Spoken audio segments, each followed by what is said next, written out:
Stutz, what's going on with you? Obviously, it must feel somewhat like an early off season, and while everything is up in the air and no one kind of knows what's going on, what are you doing to fill your time here? Well, we're back home in Canada. We got here just over 2 weeks ago. I think it was March 28th, actually. Drove back from California to be a little bit closer to our kids and our grandkids. Once we crossed the border, we did the mandatory 14-day quarantine here at the house, which really wasn't a problem because we're kind of a bit away from any major city, 20 minutes out of Owen Sound, and there's not many people around where we are right now, so that's good. But it was awkward and hard for us being in California when all this was going down and our kids were here. So we did feel much better getting back here. And then the 2 weeks of quarantine was pretty much like everybody else. You just hang around your house, got the grass raked and stuff like that. And then it snowed. Then I got the leaves up and it snowed. So whatever weather you guys are having there, we're having snow every morning. A little bit chilly. Had to put the shorts away. But it's just nice to be back and close to family, and somehow we'll all get through this. So it hasn't been all that exciting, Cam. And as far as, the hockey goes, just trying to stay in touch with everybody on the computer. We've had some talks or discussions about the players that we had the past season. Did that most of this past week. So I guess nothing new to report on when hockey's going to resume or when anything's going to resume, really.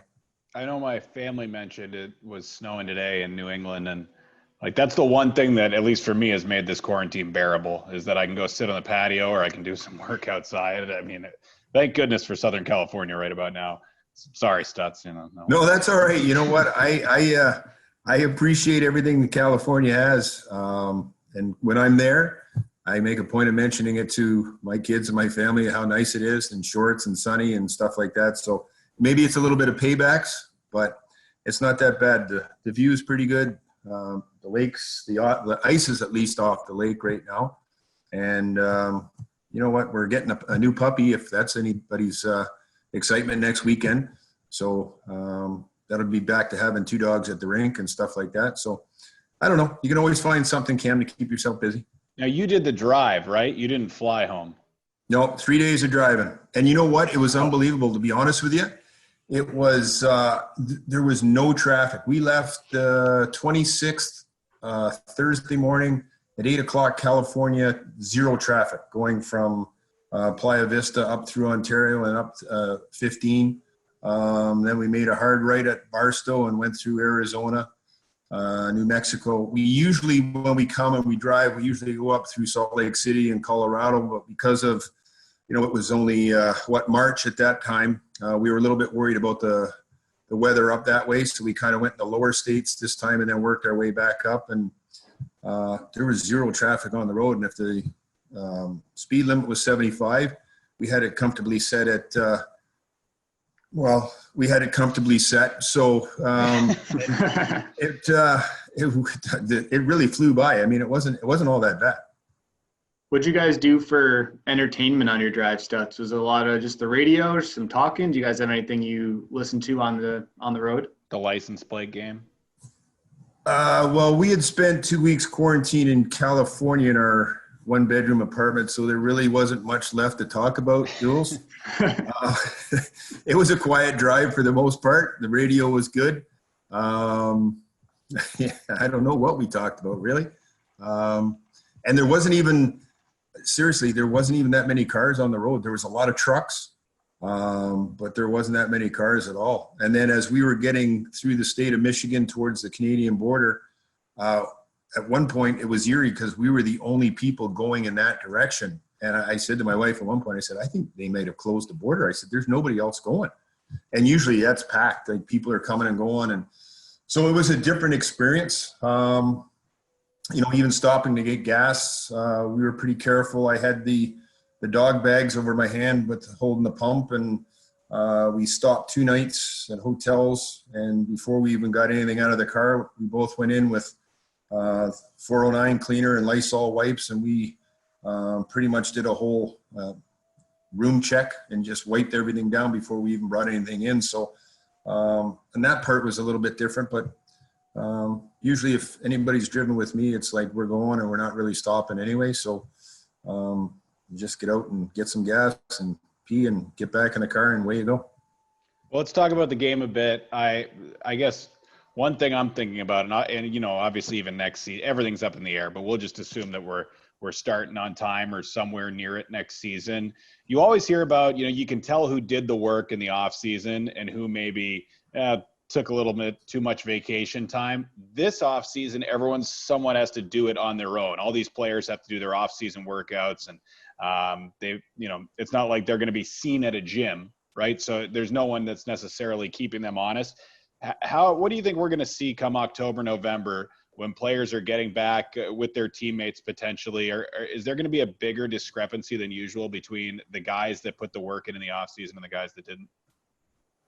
Well, you'll always see the same guys will always put the time in or put the work in.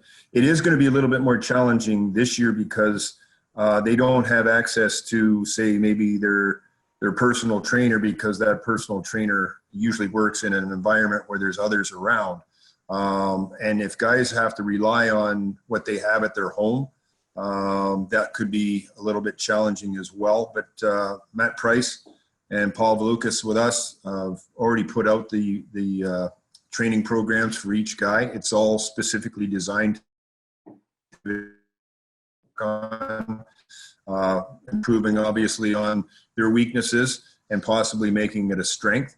Now you can say they have the time, Cam, but again, it's a matter of being able to get a hold of the equipment you maybe need, or, you know, in some cases, you know, it's tough just to get outside. They don't want you outside.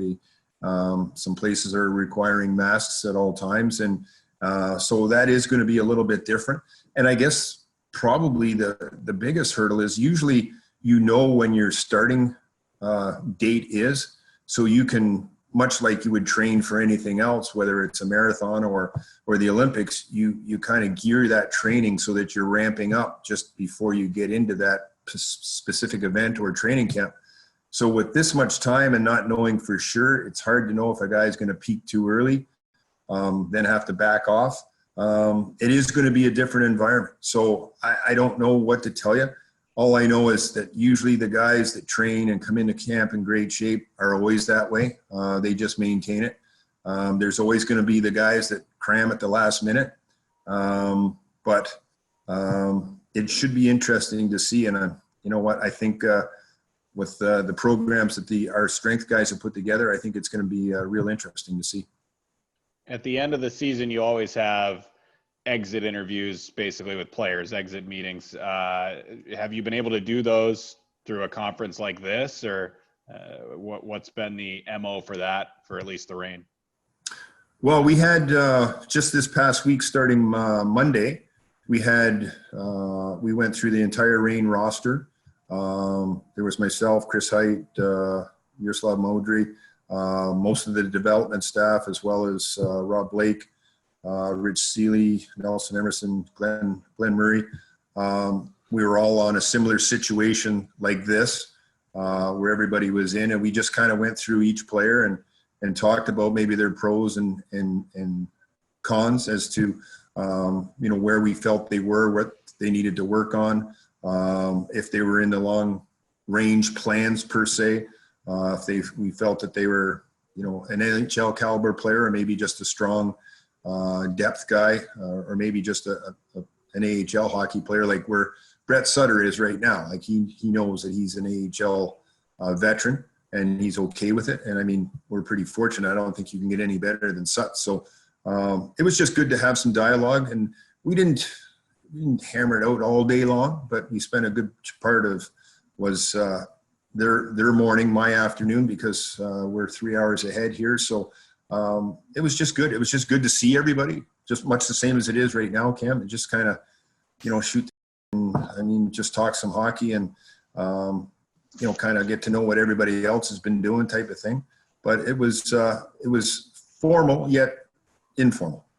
The Hockey News ranked the Kings. Actually, the Kings were ranked in a bunch of different media outlets as either the first or the second best prospect pool out of all of the NHL teams. A lot of that comes down to the Ontario Reign, which it doesn't always correlate to the standings. Obviously, it was going to be a fight to the postseason. It was pretty much 5 teams in the Pacific battling for 4 spots. But with that being said, this prospect pool, which includes a lot of guys in Ontario, what does that say to the type of player that they've given you to work with, the Kings organization has given you to work with? And maybe it's different than the Monarchs team that won the Calder Cup, but you have a lot of talent. I'm just curious what it's like to maybe deal with the younger guys that on the outside looking in, people see as having a lot of promise as opposed to maybe a more veteran group that is first in the league for the whole season. Well, it's different. First of all, it's great for the organization that they're being recognized for having a lot of high-end picks. Now, in a perfect world, if you could leave those high-end picks in the American Hockey League for, say, 2 or 3 years, I would think you would have a dynamite team with the Reign. Because as we've seen, I mean, no matter how highly touted these guys are, it takes a bit of time for them to adjust. Very seldom do they come in and set the world on fire. So if you could just leave them and let them develop in the American Hockey League for, again, 2 to 3 years, then yes, you'd have an excellent hockey team, much the same as we had in Manchester, because we did have a good core group of older guys, and we had a good mixture of the middle of the road guys, and then we had 1 or 2, 3, 4 guys that came in as rookies. So it was a good balance. Now, the other part is, the Kings have already committed to making themselves as a team of the future. And, they're actually bringing in some younger guys. So you've already had, like, say, a Mikey Anderson that's, come up and played with the Kings, and even Martin Ferk, who went up and never really came back. So that's great for the Kings, and that's great for the organization. It doesn't necessarily translate to the success that we'd like to have with the Reign. So if we could just leave a few of those guys there to ferment a little bit like a fine wine, it would be great. And then Darren and I could talk about those playoff dates and have those playoff dates go well into June, because that would be exciting. But again, the Kings are in a different place. So they're looking for young guys to be stepping up sooner rather than later and get them exposure up there. So it'll be interesting to see how that plays out. But I got to say, Cam, that it's a credit to the organization and the way they've drafted and the way they've scouted, that they're able to find these guys, these talented players. The question I have is, when they have these rankings, I'm not sure who it is that is the one that's ranking them, or the group that's ranking them, and how they go about doing that. But it's nice to be all first. Your favorite media members. Yeah, well, that's kind of where I'm going with this. So I'm not sure they all know exactly what they're talking about, but hey, it's nice to be first or second in something. A lot of those young players' stats, even though the season was cut short, you saw players that were a lot better in February than they were in October. So was it exciting to see, those guys start to maybe go from rookies to more established guys in the AHL and gel together and play as well as the team did, in the last 15, 20 games of the current, suspended season?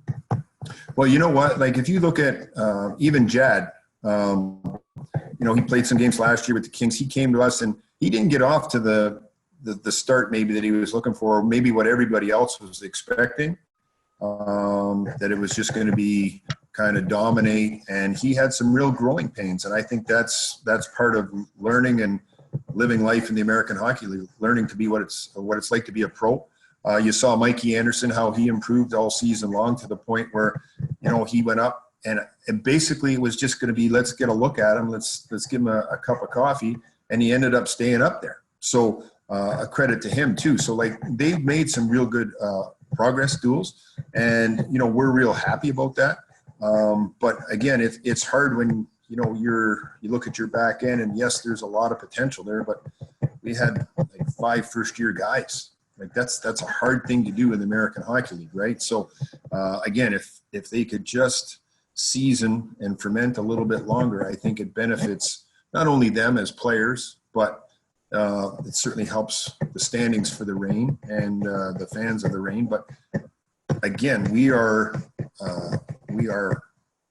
trying to prepare these guys to play for the Kings. And whatever that time frame is, that's what it is. And if they need them now as opposed to next year or, a month away, then that's the way it is. That's part of coaching in the American Hockey League. That's part of all of us knowing what it's all about. It's whatever the Kings need is what we provide. What was it, like 3 years ago? You said Cal Peterson is the best damn goalie in the American Hockey League after the playoff series, and now it doesn't take a lead analyst to probably say he's never coming back to the American Hockey League. What does it add? You've been a coach in a lot of leagues for a long time. When you got a goalie like him for 2.5+ seasons each and every night, you don't always get a guy at that elite level for that long a period of time with your team. No, and again, I go back to, he put the time in. Like, he had to spend some time down there when, quite frankly, we might have thought, all of us collectively as a group and watching him, that he was ready before he actually got the call. But, you've got to make room. You've got to make sure that you're happy or satisfied with the two that you have up top. And you know what, Cam, we've been fortunate, really. I mean, if you go back to the Manchester days, we had Berube as our goalie. He was terrific. And then, you get Budai, you get Campbell, and you get Cal, and now we got Matty Villalta. So, I mean, it's been a good progression. And Cal, certainly, I was just talking with Cal yesterday because he just got a puppy. He got a border collie mix, I believe. So we were talking back and forth about that. He's just a great kid, as you well know, and he's a hell of a goalie. Like, he's not just going to be a backup in the NHL. Like, he's going to be a starter. And I think that's a good combination they have right now with him and Quickie. You know what? I think Quickie's a great example for Cal, and Cal will push Quickie to remain on top of his game. So, you know what? That's definitely a position of strength right now within the organization. And then, you know what? There's a couple of young goalies coming along too. So it's a good situation for everybody right now. You only win if you got a good goalie. I heard I want to go back to you mentioned the dog again. You said you're getting a new one. I heard someone told me that back in your junior days, you'd have a dog sit on the bench and watch every practice, and that the dog's eyes would just follow you, wouldn't pay attention to anybody else. Does that ring a bell? No. Well, no. someone who played on the team said Stutz had a dog that would sit on the bench during practice. So they were either lying or not, but I know you have one now. I have always had a dog at the rink with me, but I've never had one sit on the bench. So no, that might be a little bit of an exaggeration. Apparently. Or maybe you were talking to Biss when he got into the Pink Whitney. I don't know what was going on there. I don't know who told you that story. He's this had season, some success, huh? Your former Oh, player he's there. doing unbelievable. Yeah. Oh, he's a rock star, that guy. Yeah. This season, Stutz had the dog in the office, so that way when the reporters came in to interview them, they would get their guard let down by seeing the cute dog on the floor before they went into the buzzsaw in Stutz's office. And there's one small patch of grass behind Toyota Arena that I imagine security loved watching you go out there with that dog, once every game day on. There was quite a few trips out there with that dog. Sometimes it was good just for me to go out there with her to cool off. Sometimes things weren't always going the way you want. But you know what? It was really weird because like the visiting teams, we'd have to go right through where they get dressed and prepared for the games and everything. And by the end of the year, like every visiting team knew Peyton, and she'd be in their coach's office in the dressing room and everything. So it was kind of good that way. What type of dog is the new one? We'll finish with one more dog question here before we get back to hockey. It's going to be another golden retriever. We seem to have a fondness for those. The other two have been blonde ones. This one is the more traditional golden color. And we're actually going to name it Cali, for the state of California and how fond we are of California. So it'll be Peyton and Callie. Let's talk the guy that I think everyone's still talking about is Martin Ferk. And I remember, I think I talked to you a few days before the All-Star game, and I said, what do you think he's going to get? You said, I think he's going to win it. I don't know if he'll beat Colin Miller, who had the record. Your former player had the record. Now you got the two top guys have played for you who have the hardest shots in the AHL. Just so happens that Ferks is the hardest shot in hockey at 109.2. You were watching that live, I know. Were you pretty surprised when he was able to hit it that hard? Yeah, well, I think I talked to you about it, and I knew that, like, there's no question everybody knows how hard he shoots the puck. But when you watch Marty and skating, the puck comes to him, let's go timer, and it's a little bit different than the setup they had in the All-Star game where you get to take a couple of steps and then step into the puck. So I'd never really seen Marty actually hit a stationary puck. So I wasn't quite sure.